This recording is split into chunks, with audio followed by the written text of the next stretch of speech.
What you're seeing right now is one of Jeffrey Epstein's victims basically talking in code.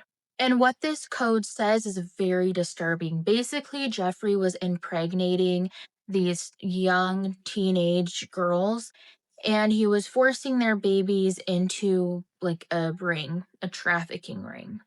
Here's one of her entries deciphered. You can pause to read it. It's super, super disturbing.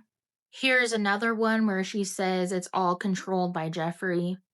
And this entry is talking about when she gave birth to her child.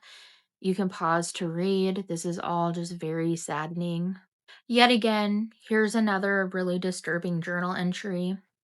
These are how the journal pages mostly looked. There were magazine clippings added here. As you can see, it looks like an ultrasound picture. There is code that says help me. And here's another actual journal entry with magazine clippings. I can't even sugarcoat it. This case is disturbing. This man would go into cemeteries and dig up bodies of children so he could take them home and keep them as his dolls. I know, guys, this is going to be very, very, very icky. Anatoly Moskvin said that when he was a little boy, he was walking home from school and strangers stopped him and brought him to the funeral of Natasha Petrova, a little 11-year-old girl that had recently passed away. Anatoly claims that these strangers dragged him up to her coffin and forced him to kiss her. Like they held his head down into the coffin and that he kissed her multiple times and then he liked it. And then Natasha's mother came over with wedding rings and put one on her daughter Natasha's finger and then one on his finger and then bonded them in marriage. So he married a little dead girl when he was a kid. Whether or not you believe Anatoly's story is completely up to you because personally it seems a little odd and I honestly don't believe him at all.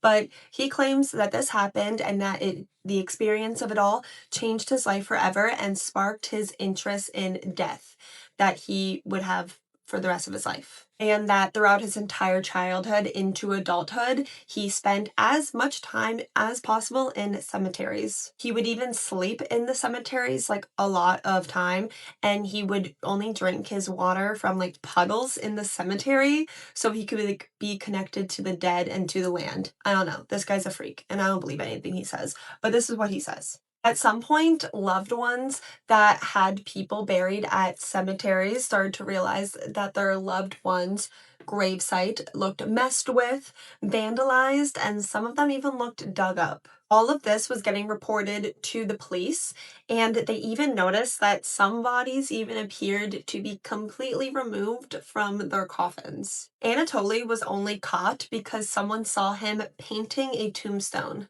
The police convinced Anatoly to take them back to his place for, some tea and to chit chat. But once they were inside Anatoly's home, they immediately smelled this overwhelming foul smell. And then they realized that his entire house was covered in life-size dolls. 26 of them, to be exact. 26 life-size dolls. But obviously, these were not dolls. These were the bodies of 26 young girls that Anatoly stole from their grave sites and then crafted to look like dolls. There's photos online of his dolls. I'm not going to show you. I don't recommend you looking for them, but for some wild reason, if you do look at them, don't come back and say I did not warn you, because it's disturbing. Anatoly tried to explain his actions to the cops because obviously they were like, dude, these dolls are the bodies that we're looking for. Anatoly tried to say, yeah, I get it's wrong, but I always wanted children, and since I never had any and I didn't have money to adopt one, I decided to just take some out of the ground. And yes, if you're wondering, I feel extremely disgusting talking about the details of this case. Anatoly said that his dolls were like his children, that he would celebrate their birthdays, that he learned from their tombstones, and they would have dinner together and they'd watch cartoons together and do everything together, I guess. And he would do his best to preserve them because, they're decaying. Most of the bodies in Anatoly's house were children, but not all of them. They actually ranged in ages from 3 years old to 25 years old, and one of them he had had in his home for 9 years. Some of the bodies in Anatoly's home were actually found in his trash. We don't know why he was throwing them away, if they started to like maybe smell too much or he got bored of those ones. We have no idea, but it's actually terrifying to think about because he claims that he would do his best to not make it appear like, a body had been dug up at the graveyards. So it's really possible that maybe there's some people that like are no longer buried at their tombstone because like he had them as a doll and had thrown them out before he had gotten caught. It's terrifying to think about. Does that even make sense? I think that makes sense. It's really, really scary to think about that there's people mourning at some grave sites and there might not even be anybody under there. For all of Anatoly's crimes, he faced the maximum sentence of 5 years in prison. But before his trial, he was actually diagnosed with paranoid schizophrenia. So he was actually released from all criminal responsibility. Luckily, he's still in a psychiatric hospital. To this day, he's still there. He's trying actively to be released, but as far as we know, he's still there and will be there for a while. If you guys enjoyed this case, I don't know why, but thank you guys for watching anyways, and I love you guys so much, and I will see you tomorrow. We've got ransom letters, a missing person, and this terrifying ring doorbell footage. Let's break down what the hell is going on here. This all started less than a month ago in Tucson, in Arizona. Nancy Guthrie is the 84-year-old mother of TV presenter Susanna Guthrie. Now, she's super well known in the US. For my UK viewers, she's basically like the equivalent of Holly Willoughby. So the whole family went out for food on the 31st of January, and Nancy got dropped off back at her home around 9:48 p.m. The electronic system of the house indicated her garage door actually opened and then closed at 9:50. So we can presume that was Nancy going into her home. And Nancy lives on her own and doesn't have great mobility. She also has a pacemaker, which is key. Because terrifyingly, in the middle of the night at around 2:12 a.m., her doorbell detected a human. Now, police couldn't actually get their hands on this footage initially, but we do now have the actual horrifying footage of a man at her door. This creepy looking guy appeared to almost like walk up to the doorbell, kind of crouched. Was he looking down for something, or was he trying to hide the way that he walks? He's clearly wearing gloves and trying to hide the camera, so he almost looked as if he was prepped. He knew that she had a camera on the door. So this guy disconnected the doorbell camera, presumably went inside, and Nancy's pacemaker app went absolutely off the charts. Bless her, it basically means her heart rate went through the roof. I mean, presumably because she saw this terrifying figure stood in her home. I can't imagine how horrifying that must have been. Now, her pacemaker actually disconnected from her phone at around 2:30. So roughly about 15 minutes after the guy was seen at the door. Now, I've seen loads of people like speculating that the pacemaker disconnecting meant she died, but it actually doesn't. It just means it's lost connection. Almost like if you imagine you leave your Apple Watch at home and go off in the car outside. You're going to disconnect it. Basically just means that she was not within the range. Nancy's family only realized something was terribly wrong hours and hours later when she failed to show up to church, and that wasn't like her at all. So they went to the house to check on her, figured out she was missing, and suddenly this story spread like wildfire. And very worryingly, reporters outside of the home all of a sudden were saying that they could see droplets of dark red blood. It was tested and confirmed to be Nancy's blood. Now, this still does not mean she's deceased. It could be that she was injured when she left the home, and family are really trying to keep the whole investigation alive. They're desperately trying to appeal to the kidnapper's better nature, I guess, and they're also saying that they are willing to pay a ransom, but they need proof that she is definitely still alive, because how easy would it be to fake that this day and age? Pretty soon, reports started coming in from news outlets that they had received ransom notes. And people found that very strange. Like, why are they sending ransom notes to the news rather than the police or the family? CBS News said that the message included information that only the kidnapper and a few other people would know, i.e., what she was wearing that night. But we don't have it confirmed that it was actually accurate. There were also apparent demands for like Bitcoin going around.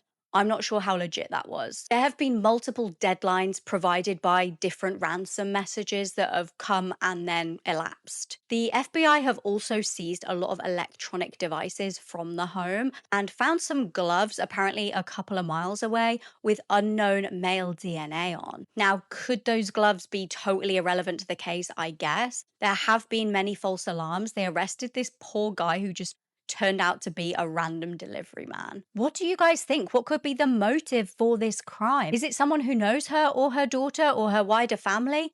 Or is it just a random stalker? She wanted to go viral so badly that she staged her own kidnapping. 20-year-old Aurelene Martinez was from Chihuahua, Mexico, and was a mother to her 1-year-old son. She had dreams of becoming a famous influencer one day, and it seemed like the videos that she was posting online weren't going viral or hitting the way that she wanted them to be. For a while, Aurelene was making videos of her being kidnapped and tied up, but she wasn't getting the views and traction that she wanted it to. That's when she came up with the idea to fake her disappearance and make it seem like she was kidnapped, and maybe she would get all these views and go viral. In September of 2020, Arlene is talking to her friends and talking about her plan, and immediately they agree and think it's a great idea. Arlene's friends are going to be involved in the plan. They are going to dress up wearing a mask, and they are going to have weapons on them. Arlene is going to try and sell the part by screaming and acting like she's being kidnapped, and this is all going to be filmed. On October 2nd, the plan takes place and 10 masked people show up. The filming starts and Aurelene is being blindfolded, tied up, and they're truly treating the situation like she is actually being kidnapped. To make the situation feel even more real, one of the guys has his weapon right next to Aureline's head, and then the weapon goes off. She immediately falls to the ground and it looks like she stopped breathing, and this was not a part of the plan. This is real life. The weapon that was supposed to be used as a prop was loaded and Aurelene lost her life. Instead of Aureline's friends helping her or calling 911 for help, they immediately fled the scene and just left her there. During the time of the shooting, someone in the area heard the gunshot and called police. Once police arrived to the scene, they found Aurelene lying on the ground, tied up and blindfolded. One of the guys that was recording the video still uploaded it, knowing that Aurelene had lost her life. Police ended up seeing that video and they were able to identify some of those faces, but they never got in any kind of trouble. Aurelene tragically lost her life that day and her supposed friends got away with it. There's a reason it was called the House of Horrors murder trial, because there was a decapitated human head in a bucket and a shower of real human blood. Before we go any further with today's case, if you guys prefer longer deep dives, I do post a brand new episode on my podcast, The Born Investigation, every single week. It was 2022 in Green Bay, Wisconsin. Shad Thyroin was a 24-year-old guy that worked in construction. Shad was a really hard-working guy, a very talented artist in his spare time, and just really easygoing, and honestly made friends with everybody he met. He loved chilling out, hanging out, having fun when he was not at work. And one friend he would regularly chill with was a girl called Taylor Shabusiness. She was a single mum, and Shad felt a little bit sorry for her actually, because her life just seemed very, very chaotic. She'd been in trouble with police before for numerous things. She had mental health issues. She struggled with substance abuse. She was really like a lost soul. For that reason, she couldn't hold on to a job. And as I said, Shad just felt really sorry for her. He felt like he needed to take her under his wing. The pair kind of gravitated towards each other and became this like friends with benefits situation. Shad was thinking, okay, well, this isn't deep. It's kind of just like, we'll hook up when we hang out together. He didn't realize what a fatal mistake this would be. Behind the scenes, Taylor was actually dealing substances to make money, and she was taking a lot of these herself. On the 22nd of February, Shad invited Taylor over to his place where he lived with his mum. It was gonna be just a normal hangout session, but when they entered the basement of the house, only one would walk out alive. In the early hours of the morning, Shad's mum had been sleeping upstairs when she heard a knock at the door. She was rubbing her eyes like, I wonder who the hell is knocking my door at this hour. She was then confused and honestly a little bit scared to find actually nobody was at the door. She thought, okay, maybe this is something to do with Shad. Is it one of his friends? I'll go down to the basement, I'll have a look. Instead of finding her son in the basement, she found a bucket. And what was inside was so horrifying that I have no idea how she managed to stay conscious enough to dial 911. Inside this green bucket was her son's mutilated head. His torso, private parts, and carved out organs were scattered all over the basement. It was a real-life house of horrors. And when police arrested Taylor and asked her what the hell had gone on, they were honestly left with more questions than answers. She seemed incredibly chilled in the police interview, like reclined back on her chair, Honestly, like she was just chatting to a mate. She was talking about dismembering this guy like she was just recalling what she'd had for lunch the day before. She said they'd originally started being intimate and started using chains, and then she just decided she wanted to start choking him with one of these chains. She choked and choked and choked him until he was like coughing up blood and turning purple, and she said she was just enjoying watching. She then used kitchen knives to cut him to pieces. Her interview was wild, honestly. It was almost like she was bragging to the police officers. She said that she showered in his blood after and almost taunted the police and said, like, have fun finding all of the organs in the basement. Her crazy behavior did not stop in court. It was wild. I've never seen anything like it in a courtroom before. She tried pleading guilty for reason of insanity, but I honestly cannot work out what goes through this woman's mind because at one point she just fully attacked her own lawyer. It was so random. It felt like it came out of nowhere. They weren't really saying much, and all of a sudden, she just jumps over and tries to attack him. Bear in mind, she had handcuffs on. She was ultimately given a life with no chance of parole and has continuously behind bars got into violent altercations. I feel so bad for the prison guards and the nurses inside. She's just constantly attacking them. I feel like somebody like this doesn't deserve medical attention behind bars. If I was a nurse there, I would refuse to see her. If you had the chance to save your bully's life, would you? Because she didn't. Let's do full spoilers for the 2022 horror film Piggy. The film starts off with a girl named Sarah who gets cruelly mocked by everyone around her, and her bullies always call her Piggy. She works at her family's butcher shop, and one day her bullies walk in to mock her, including Claudia, who used to be her best friend. They take a photo of Sarah with her family and post it online with the hashtag 3 little pigs, humiliating her for everyone to see. Later, Sarah goes to a public pool alone, probably just to have a peaceful moment to herself, when a strange man suddenly appears out of the water out of nowhere. Right after that, the girls show up again and they start mocking her, saying that the guy is her boyfriend. Then it gets worse. They use the pool net to trap her, force her underwater, and she nearly drowns. While Sarah is under the water, there is a dead body at the bottom of the pool, but she doesn't even notice. The strange man steps out of the pool and he leaves, and those three girls are going to leave as well. But before they leave, they decide to take Sarah's backpack and clothes. So now Sarah is forced to walk home in just her bathing suit, and some boys pass by and they're just tormenting her. But then she sees something even worse. As she's walking home, she sees that strange man once again in a white van, and in the back of his van is Claudia, and she's screaming for help because she's been kidnapped. And Sarah just looks and does nothing. She basically just shrugs it off and keeps walking home. Once she makes it home, she doesn't tell anyone what she just saw. Not long after, the town finds out that the pool's lifeguard has been found unalived and those three girls are missing. Sarah keeps lying and states that she was never at the pool that day, but her mom knows that she's hiding something. Then Sarah realizes that those girls took her phone, and if she's able to track it, she may be able to find out where they are. So she follows the signal into the woods and she runs into the kidnapper there. He tells her to be quiet and doesn't even hurt her. They kind of have this cute little intimate moment. Once he leaves, Sarah has this strange attraction to him because in her mind, he took away the people that were making her life miserable. Meanwhile, the families of the missing girls are continuing their search, and while they're searching, they end up finding the body of a missing waitress. Later, Sarah runs into a guy named Pedro who's friends with the missing girls, and he tells her that he knows that she was at the pool that day. He tells her that a video of her was sent to a group chat and she needs to come clean because now people are starting to speculate that he may have something to do with this. While Sarah is out, the kidnapper goes to her house and attacks her father. Then, when Sarah comes home, the danger comes even closer. The kidnapper then attacks her mother and forces Sarah into his van. He takes her to a warehouse, and this is when Sarah discovers two of the missing girls who are hanging from the ceiling with chains. While the kidnapper is out of the room, Sarah is trying to help these girls, but even during this time, they are still insulting her and calling her names, and she is unable to help them once the kidnapper comes back. The kidnapper manipulates Sarah into ending those girls' lives, but she ends up fighting back. During the struggle, a weapon goes off and Claudia's hand is destroyed.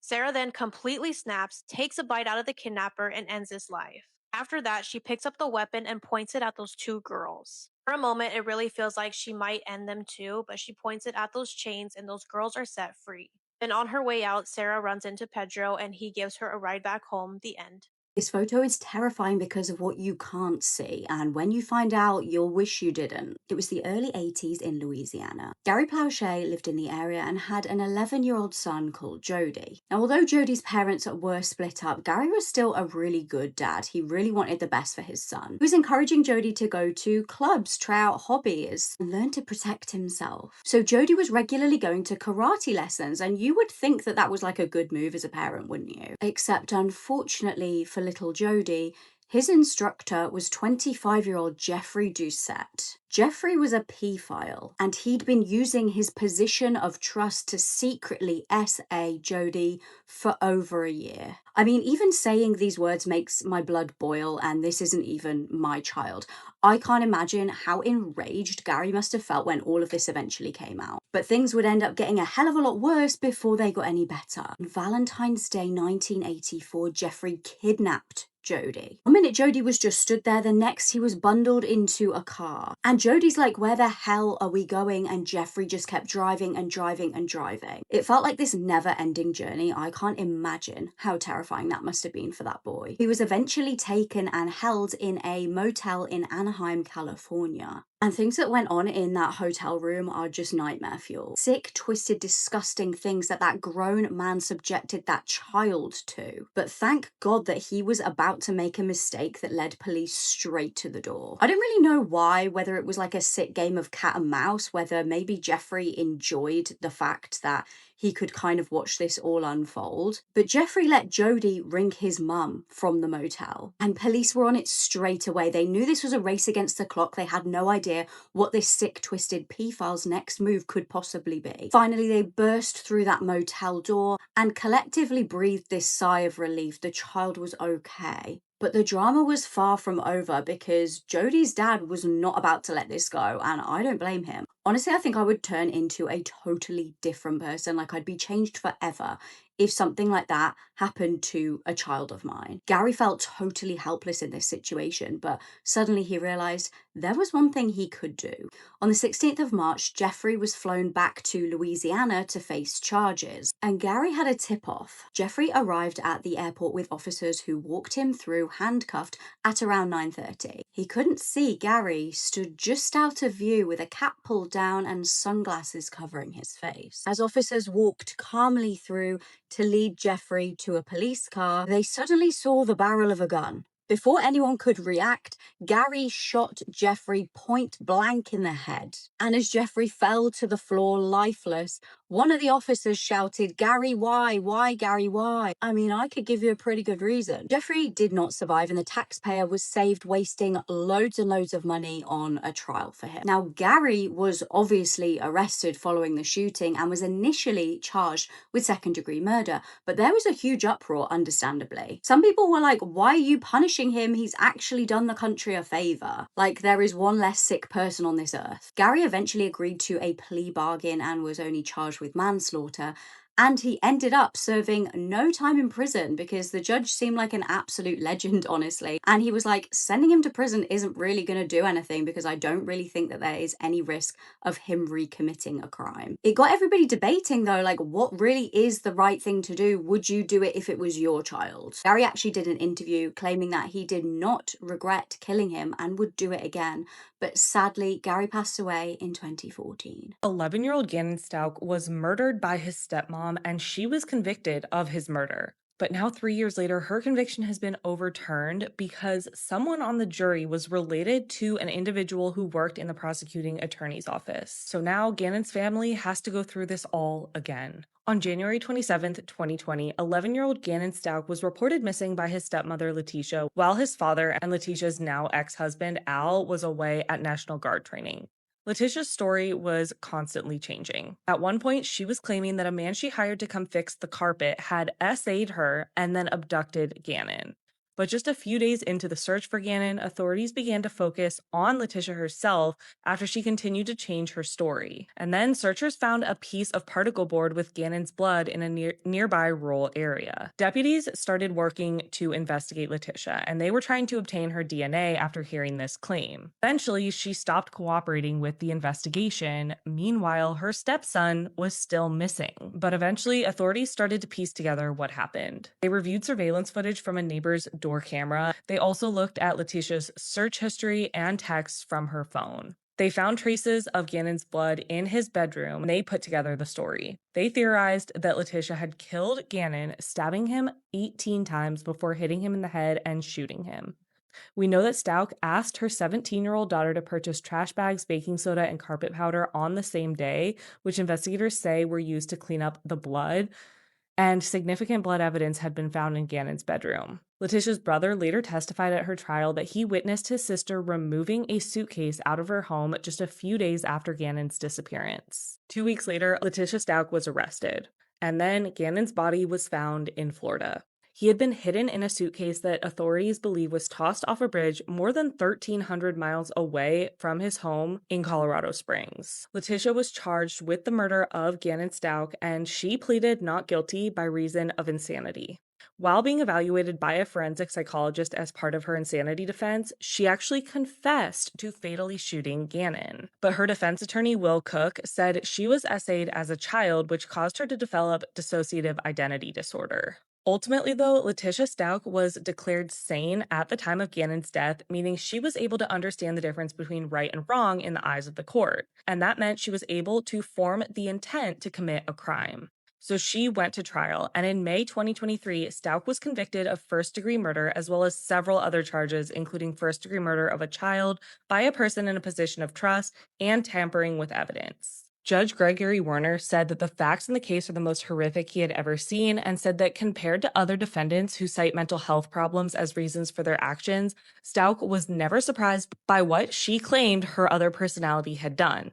Instead, she covered up her tracks purposefully. The judge told Stout, quote, "You took away everything Gannon was and everything he could have been." He then sentenced her to life in prison without the possibility of parole, and she has been in prison ever since. But now her conviction has been overturned.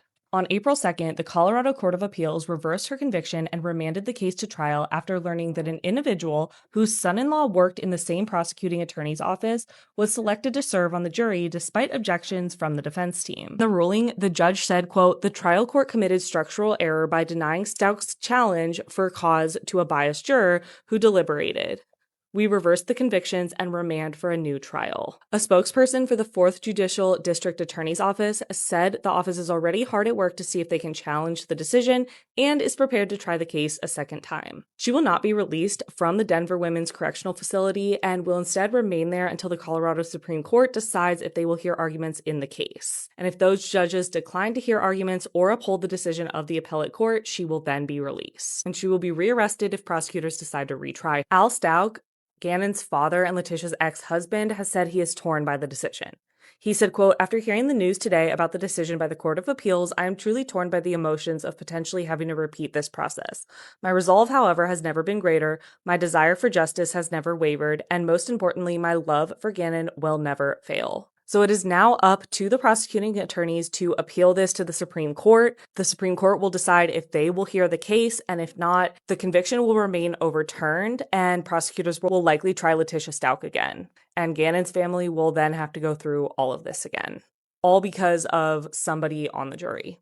Police arrived at the murder scene hunting for a masked intruder. They had no idea the killer never left. It was late March 2011 in Jerome, Pennsylvania. Erin Everett and Tori Minnick were a young couple living with Erin's parents. Now, the girls met the year before while working together. They worked as nurses' aides, which I'm guessing is kind of the American equivalent of like a healthcare assistant. Erin was a lesbian, but Tori had been engaged to a guy. So although Erin really fancied Tori, she actually didn't know whether she would be interested. She was like, not really sure if she's into girls. So she decided to kind of hide behind texts and just text her that she was interested, let her know, and see what she said. And she was buzzing when Tori texts back saying, "Yes, I am." And the rest was history. They had this whirlwind romance. They were very full on very quickly. Before everybody even knew that they were dating, they were engaged. And Erin's parents reluctantly let Tori move in with them. They were kind of like, "Girls, this is really going very quickly. We just kind of need some time to get used to this all, but okay, you can move it." Then on the 25th of March, Erin's mum came home to an absolutely horrific scene. At the bottom of the stairs, lying by the back door, was Tori's bloodied body. Erin was frantic, yelling that a masked intruder had broken, assaulted them both, killed Tori, and then fled. And Erin was like, I'm pretty sure I saw this person who was dressed all in black. I have no idea what they look like, but it looked like they'd left in a green car. The killer had not driven away.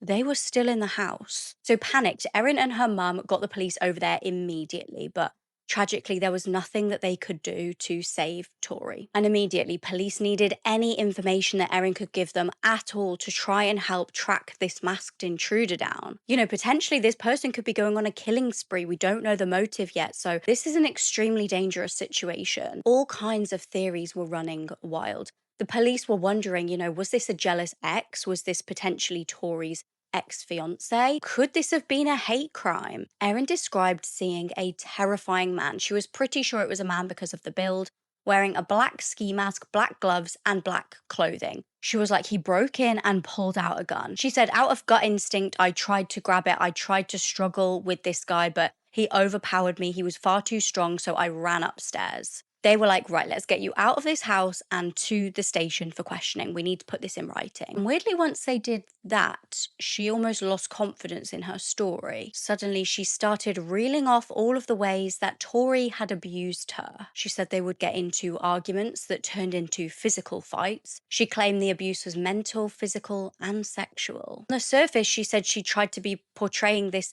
perfect relationship to everyone. She really wanted to make this work. But things came to a head when she found out some devastating news. Erin was like, Tori told me that she was back in contact with her ex and had been seeing him behind my back. And Erin said she saw red. She admitted to watching her sleep that night and deciding to kill her. She pulled out a weapon and after pulling the trigger twice, horrifically realized she wasn't dead yet. She was still moving. So Erin grabbed a hammer. She started striking her in the face. She was like, then I panicked and I concocted a story. I hid the G in a cabinet and hid the hammer in a bucket in the garage. She then tried to make it look like an intruder had broken in by breaking one of the windows at the front of the house. I don't know if you guys are thinking the same as me, but I feel like she had tried to make it look like it was the ex-fiance. Despite her confession, she pleaded not guilty because she was like, well, I was being abused. The jury didn't buy it though. They were like, no, this was an attack out of jealousy. This was rage. It was not self-defense. And she was given life without parole. I went to a comedy bar tonight in Toronto.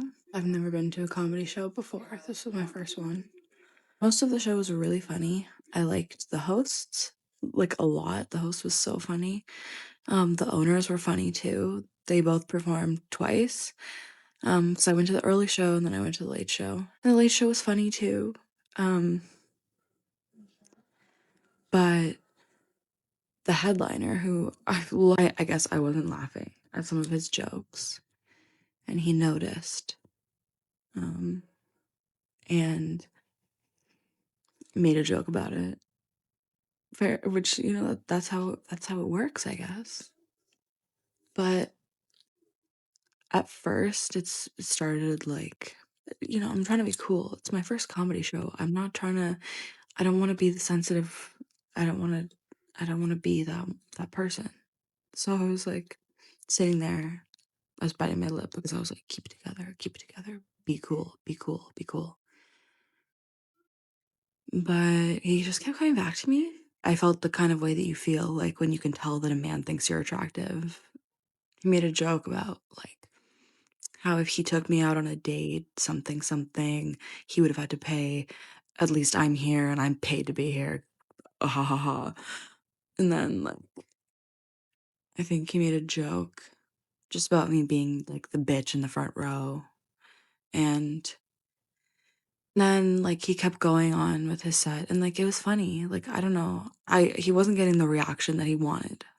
I don't know why I'm like so wrapped up in what reaction I was giving him. I don't care. It doesn't matter. But he doesn't know anything about me. But like sexual violence has been a part of my life. And he just started making jokes like about like me giving and receiving oral sex. And it just like went on for what felt like forever. I felt like everyone could see me naked. And I'm like, in my head, it's like thinking, like, keep it together, keep it together. Like, I don't want to have a reaction in front of people because that's embarrassing, obviously. And like, I want to be cool at the comedy show too. But I could see all these girls like looking at me for a reaction, and I don't know. I've just never felt like that before, so I'm having a new feeling. I don't know if I like it. And then after it was over, I like went straight to the bathroom. So I just like could have a second to like I just didn't want anyone to see me like have a reaction. So went to the bathroom, went outside, and I just need to smoke a joint right now. If I smoke a joint right now, I'll be fine. We walked down the street just a little bit because I just wanted to be away from the door. I was smoking my joint, and then the host walked by, and I was like, "You were really funny. Like you were one of the funniest ones." Because he was. He was. His set was confident and chill, and like if your whole thing is that you're making fun of people, like maybe it's just because it was me, I guess. But he said sorry to me again. And it was like, oh, it's like, like, sure, it's a comedy show, but it was kind of crazy, like, blah, blah, blah. And I was like, yeah, I really wasn't prepared for that. Whatever. Um, and then the main guy who was like, doing his whole thing, he walked by and he kind of like looked at me like a little guilty. And he's like, sorry. And I was like, thanks, I guess. And I don't really even know what my friends said, but like I'm with two friends and like they said something to him. I was like, I think I blocked out. But I just heard him say like, it's a comedy show. Like other people were laughing and like truthfully, I hope they had a good time. Um, I wasn't expecting to come home feeling the way that I felt. And like I feel like I haven't felt like this in a long time. Like I used to have moments like this a lot. But but um I just turned to him and I said, like, you don't know anything about me. You don't know anything about my history. And like to just say that in front of everybody, I just wasn't expecting that. I've never been to a comedy show before, and like we were here for the first show and then like had a good time. So like I just thought we'd stay for the second show. And after the first show, I went up to one of the owners who was really nice and like I talked to him and I said, we're already talking about coming back next week. And now I'm just like, so does that mean that like that kind of thing is just like I don't do that? It's a genuine question, I guess. It was fun until it wasn't, I guess. But I just kind of end up with like a familiar feeling of being like so emotional. Like I feel like I'm gonna be sick. So I just wanted to talk about it. So here I am talking about it. Thank you for listening. If you're that guy, fuck you.